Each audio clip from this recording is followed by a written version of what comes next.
আমি ঠিক করেই উঠতে পারছিলাম না রিমির বিয়েতে যাব কিনা। তবে শেষমেশ যখন পৌঁছালাম তখন প্রায় সন্ধ্যা। বাড়িটা আলো, হাসি আর মানুষের ভিড়ে ঠাসা। কিন্তু অদ্ভুতভাবে আমার বুকটা ভারী লাগছিল। রাতে ফেরার কথা ছিল, কিন্তু সবাই জোর করলো থেকে যেতে। ক্লান্ত শরীরে ঘুমিয়ে পড়লাম।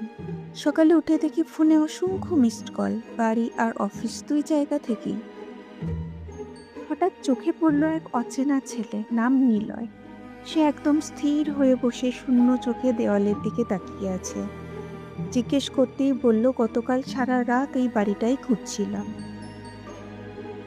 কথাটা শুনে গায়ে কাঁটা দিল, কারণ সে গতকাল আদেও এখানে ছিল না। আর এরপর শুরু হলো অদ্ভুত সব ঘটনা।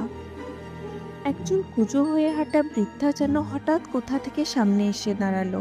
চোখ দুটো অস্বাভাবিকভাবে স্থির, ঠোঁটে চাপা এক অচেনা হাসি। সে আমাকে বলল, এই রাস্তা ধরো না বাবা, কেউ আর ফিরে আসে না।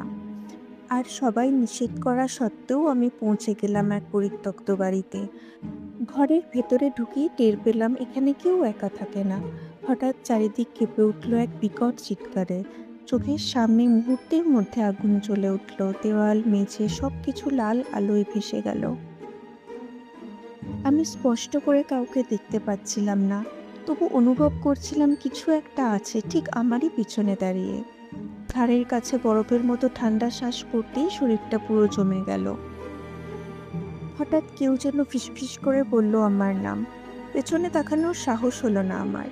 বুঝে গিয়েছিলাম আর এক মুহূর্ত দাঁড়ালে এখানেই সব শেষ। তাই সমস্ত শক্তি জড়ো করে আমি দৌড় দিলাম। ভোরে বুঝলাম আমি ফিরেছি ঠিকই, কিন্তু সেই রাতের ছায়া আজও আমাকে ছাড়েনি।